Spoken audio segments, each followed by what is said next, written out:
November 2021, barely months after he had taken charge as the Chief Minister of Karnataka, Basavaraj Bommai was summoned to New Delhi. This was in connection with the alleged multi-crore Bitcoin scam. In that meeting, Basavaraj Bommai was given explicit instructions, call it advice, caution, warning, by none other than Prime Minister Narendra Modi himself. His advice: to keep the image of Basavaraj Bommai government squeaky clean. There should be no taint of corruption on the new government which had come to be after replacing B.S. Yediyurappa. On this episode of State of Play, I tell you how that plan has worked out so far for the BJP and why, with elections barely 2 months away, the BJP, which had ousted B.S. Yediyurappa as Chief Minister, has gone back to hailing him and projecting him while ignoring, sidelining, perhaps even snubbing Basavaraj Bommai. Welcome to the show. I am Anusha Ravi Sood. The BJP is disassociating, disowning, and distracting from its own government in Karnataka. But why? After all, it was the BJP central leadership that decided that B.S. Yediyurappa should step down as the Chief Minister in 2021 and new faces, new leadership should take over as Karnataka goes into elections in 2023.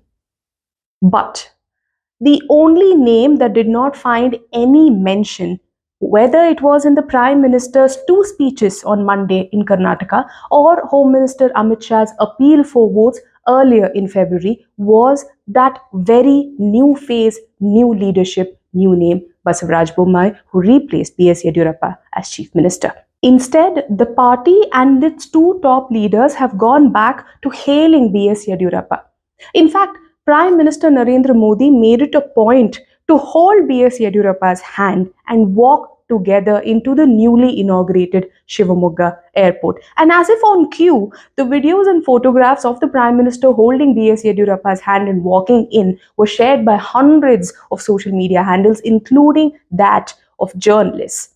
This is the same B.S. Yediyurappa that the BJP wanted gone as Chief Minister in 2021. The same Yediyurappa whose age, whose health, whose alleged nepotism and corruption were all pointed to as reasons to oust him as Chief Minister. Many aspiring new leaders in the BJP had even deemed B.S. Yediyurappa a spent force. The party wanted B.S. Yediyurappa to take a step back so new leaders, new generation leaders, new faces can take over the control of the party and the government in Karnataka when 2023 assembly elections approach. So what has led to this sudden change of heart? Fear of elections. You and I may agree or disagree, but it seems the allegation of corruption against the Basavaraj Bommai government have stuck. BJP's internal surveys, multiple internal surveys, have pointed that anti-incumbency and a very angry Lingayat community are the primary challenges for the party in 2023 assembly elections of Karnataka. The BJP central leadership have come up with a way to counter this anti-incumbency and anger against the Basavaraj Bommai government. Disassociate and disown the incumbent government from the party and its leadership and offer BJP, the party, and its central leadership like Narendra Modi or veteran leaders like B.S. Yediyurappa as the alternative.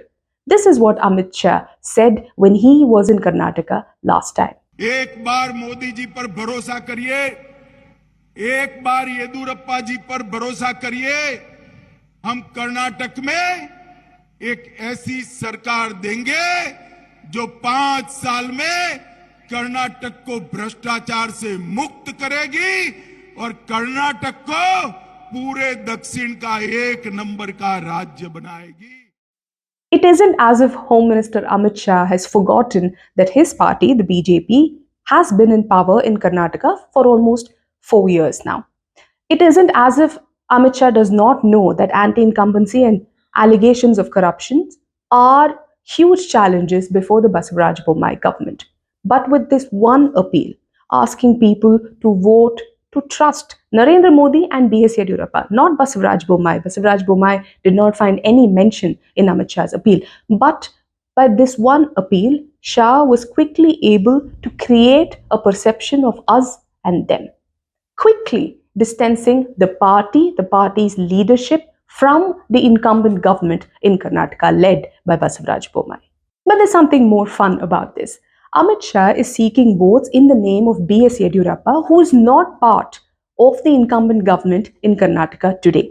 B.S. Yediyurappa, the veteran 80-year-old, has already declared that he will not be contesting any more elections and he is not going to come back to the assembly as an MLA, which means votes are being sought in the name of a leader who will not be part of the government even if the BJP comes back to power in Karnataka. So B.S. Yediyurappa's name and somebody else's gain.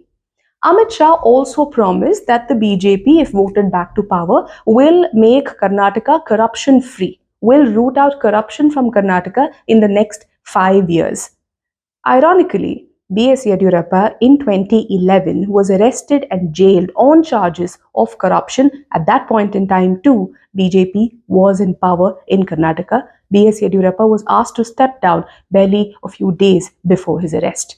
If you thought Amit Shah leaving out Basavaraj Bommai's name in his appeal was perhaps an oversight, Prime Minister Narendra Modi too did not name Chief Minister Basavaraj Bommai even once in two of his speeches held on the same day, given on the same day in Karnataka, one in Shimoga, one in Belgavi earlier this week. If there is anything that BJP leaders will vouch for, is that Prime Minister Narendra Modi does not do anything without reason. This was not an oversight and definitely not a mistake. Even when he hailed the double engine government and double engine growth, Prime Minister Narendra Modi left out the name of the driver of one of those engines, Basavaraj Bommai. But this is not the first time that the BJP has disowned or disassociated from its incumbent government. In fact, in Karnataka, the latest example was in 2021 when the BJP asked B.S. Yediyurappa to step down following accusations of nepotism, of corruption, citing his age, etc. The BJP had done the same to B.S. Yediyurappa in 2011 when allegations of corruption in the mining case, in bribery cases, etc., started piling up against B.S. Yediyurappa. A very miffed B.S. Yediyurappa had then split from the party, floated his own party, and caused severe electoral damages to the BJP in the 2013 assembly elections. Not just I or political analysts, even leaders of the BJP see that this is a clear attempt to distance, disassociate, and disown Basavaraj Bommai government that is marred by allegations of corruption and severe anti-incumbency. Let's give you another example of why we are saying this. On the day Amit Shah was in Karnataka last time, 23rd of February, he was at an event in Bengaluru where he told people who they should vote for and how they should vote. Here's what he said. कभी भी व्यक्ति को देकर मत दीजिए। अगर भारत की स्थिति बदलनी है तो वोट पार्टी को और पार्टी के नेता को देखकर दीजिए। नेता व्यक्ति अपने आप में नहीं होता है, नेता इंस्टीट्यूशन होता है, क्योंकि वो पार्टी की लेगेसी से बंधा हुआ होता है, पार्टी की आइडियोलॉजी से और पार्टी के डेवलपमेंट के प्रोग्राम से बंधा हुआ होता है। तो आप व्यक्ति को देखकर वोट देंगे तो गलत करेंगे, पार्टी को देखकर और पार्टी के नेतृत्व को वोट देंगे तो सही फैसला करेंगे। Ignore the candidate but vote for the party. Vote for the party's leadership. Amit Shah wants voters to ignore whatever complaints, allegations, concerns, anti-incumbency they may have against their local MLA and vote for party, vote for party's top leadership. It is with very good reason that Amit Shah has said this, because BJP's internal surveys, in fact, internal surveys of all three major political parties in Karnataka have shown that there is local level anti-incumbency against MLAs.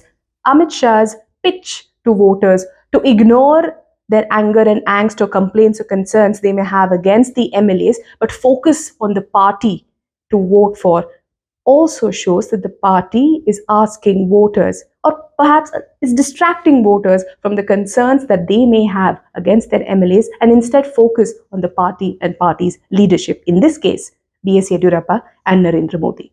It is as simple as this. Blame the incumbent government for everything that has gone wrong and things not falling into place as planned. Instead, offer the BJP itself as an alternative with the promise of a clean slate and a fresh start.